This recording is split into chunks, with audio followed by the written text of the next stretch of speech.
From Wish TV and the All Indiana Podcast Network, this is the News 8 Daily 8 Podcast, a Wish TV News 8 update. Hello, I'm Jeremy Jenkins, and this is your News 8 Daily 8 Podcast for Wednesday, June 4th. We begin on Indy's north side, where police say 5 cars were involved in a crash near the state fairgrounds, including 2 Noblesville police cruisers. The crash happened around 9:45 last night. That is when police say a car ran a red light on Fall Creek Parkway, hitting other vehicles and pushing one into the 2 police cars. IMPD says the driver that ran the red light had to be cut out of their car and was in critical condition when taken to a hospital. Noblesville police tell News 8 their officers have been working security for Noblesville High School's graduation. Police say the 2 officers and the 2 others involved in the crash were taken to hospitals with minor injuries. In other news, power bills could be going up in Indianapolis, and a lot of AES customers are not happy about this news. News 8's Danielle Zolkowski reports. People across the Indianapolis area are upset with the announcement that AES plans to hike rates over the next 2 years. Many say this will be another financial burden on them and may face difficulties due to inflation.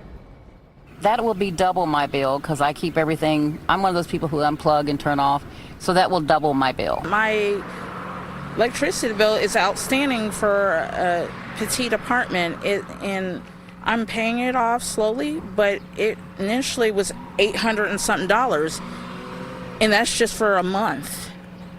And I don't know how people are going to survive off of that if their bill, it keeps climbing and climbing. AES submitted this rate review to the Indiana Utility Regulatory Commission. If approved, it will be rolled out in 2 phases, a 7.5% increase in 2026 and a 6% increase in 2027. This could come out to about $21 more a month. Our customers' safety and reliability of power is top priority for us, and to continue providing them with the safest and most reliable power possible, we have to file this rate review to keep up with those increasing costs. AES says these increases will help fund the transition to green energy as well as tree maintenance near power lines. We need to continue investing in the future of our generation, so we're investing in that, but also we're addressing the cost of doing business. Ultimately, people want to see what they're paying for when it comes to these increases. You do what you must to keep things going, but still, they should be held accountable. If they want us to pay more, then what are we getting for the increase for what we're paying? The rate increase review process takes about 10 to 12 months to complete. I'm Danielle Zolkowski for Wish TV and WishTV.com. The first in-person public meetings on IndyGo's proposed fare increase is set to take place tomorrow.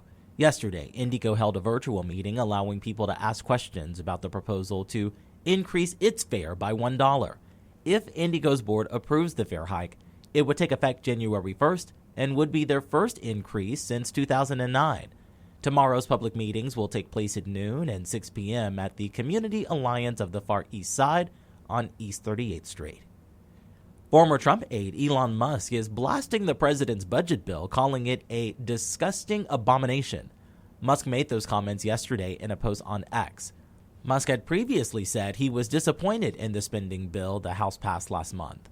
But now, the head of Tesla and SpaceX calls the bill outrageous and pork-filled. The bill includes tax breaks primarily for the wealthy and some spending cuts, and also would cut federal subsidies for electric vehicles that would benefit Tesla. Musk left the Trump administration last week after leading the Department of Government Efficiency. The U.S. Department of Education says student loan borrowers who are behind on their payments will no longer be at risk of having their Social Security benefits garnished. A department made the announcement yesterday. Last month, the Trump administration restarted debt collections for people in default on their student loans, but the Education Department has not garnished any Social Security benefits since post-pandemic collections resumed. The Consumer Financial Protection Bureau says more than 452,000 Americans aged 62 and older have student loans in default. Let's talk sports. The Pacers are in Oklahoma City ahead of Game 1 of the NBA Finals against the Thunder tomorrow, but not without a detour due to some literal thunder. The team's flight was diverted to Tulsa due to a tornado warning in Oklahoma City yesterday afternoon. The Pacers say they finally reached Oklahoma City safely last night, about 3.5 hours behind schedule. The Indiana Fever have tipped off the WNBA in-season tournament with a win. Kelsey Mitchell helped pick up the slack for the injured Clark and Sophie Cunningham. A reverse layup with a minute and a half to go, part of her team-high 23 points, as the Fever beat the Washington Mystics at Gainbridge Fieldhouse. The Fever picked up $3,000 for their beneficiary Peace Learning Center as part of the league's Commissioner's Cup tournament. The Fever are back in action in Chicago against the Sky this Saturday. While Olympic swimmers will go for gold again downtown, the city and USA Swimming have confirmed that the U.S. Olympic swim trials will return to Lucas Oil in 2028. News 8's Colin Bailey reports. It's going to bring a huge splash to the economic impact. About $130 million it brought when it was here in 2024, and brought in about 285,000 people when it was at Lucas Oil Stadium. And leaders expect that same thing to happen again in 2028. And I have Sam Reel joining us here from the Indiana Sports Group. We're back. The swim trials are coming back. Talk about what this means for the city of Indianapolis. Yeah, I mean, it's huge. We're bringing it back. It was the first time that it's ever been in an NFL stadium. We proved that as a point of concept. LA's doing it again. We're going to do it again in 28. So we're really just taking this event to the next level, and we're going to continue to run with it. What did USA Swimming see from Indy and you all here to put this on? I assume a lot of other cities try to replicate this inside their NFL stadiums. I mean, when you think about it, the records that we broke really spoke for themselves. Not only the fans that you talked about of almost 300,000 people, we broke multiple attendance records throughout the sessions, prelims, finals. We broke world records within the pool. So we kind of showed a unique skill set of bringing in fans, activating downtown, making sure that the technical aspect of the meet was, good for these Olympians to be able to compete as well. So really a holistic, well-rounded kind of approach. So there's going to be a lot of action happening here at Lucas Oil Stadium, but that splash zone, that fan activation is going to be back in 2028 as well. We don't know exactly what that's look like, but we know that we're going to activate downtown. Our goal is to always elevate these events to the next level, so we don't want to go backwards. So we don't know exactly what that looks like yet, but we're going to continue to improve, innovate, and kind of iterate on the trials to make sure 28 is even better than what 24 was. And this is also going to help bring more attention to swimming here in Indianapolis as a whole and give more people an opportunity to maybe even jump in the water. Yeah, I mean, when you think about it, this is really a commitment to the sport of swimming and water safety in general. You think about just having two events, we're going to have almost a decade of impact of promoting swimming, getting water access to people throughout the city as well. So really just continuing to use swimming as a sport, and it's the only sport that can save your life. So really, we as a city and as a community have fully kind of bought into that. Well, thanks for joining us. I appreciate it. Again, those Olympians will compete here at Lucas Oil Stadium in the trials, and when they do win the gold medal, they'll end up in Los Angeles for the 2028 Olympics. But for now, outside of Lucas Oil Stadium, I'm Colin Bailey for Wish TV and WishTV.com. When it comes to the weather, Storm Trek 8 says we are in for hazy, warm, and humid conditions today. Meteorologist Marcus Bailey has your News 8 Daily 8 forecast. So I think a lot of the day today is still going to be pretty dry, pretty warm, pretty muggy, but we do kind of bring in some rain chances as we get later on in the day. So let me kind of walk you through things. I think we're off to another hazy start. We still have some of that wildfire smoke overhead. 70 degrees right now, partly cloudy skies. It's a south wind at around 11 miles per hour. It's been a little breezy at times. Low to mid 70s is where we stand right now. 71 in Greencastle, 72 in Shelbyville, 73 in Muncie and Lafayette. The muggy meter just kind of holds steady throughout much of the day today. It's not super high, but it's high enough.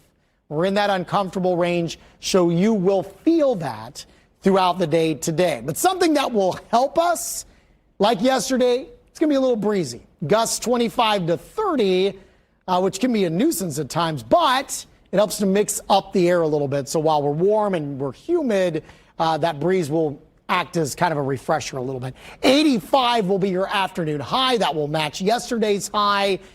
With the higher humidity values, our feels-like temperatures might be closer to 90 degrees. 86 in Muncie, Richmond, and Shelbyville.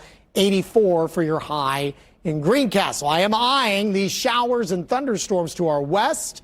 Again, this is part of that system that did provide severe weather in the Central Plains last night.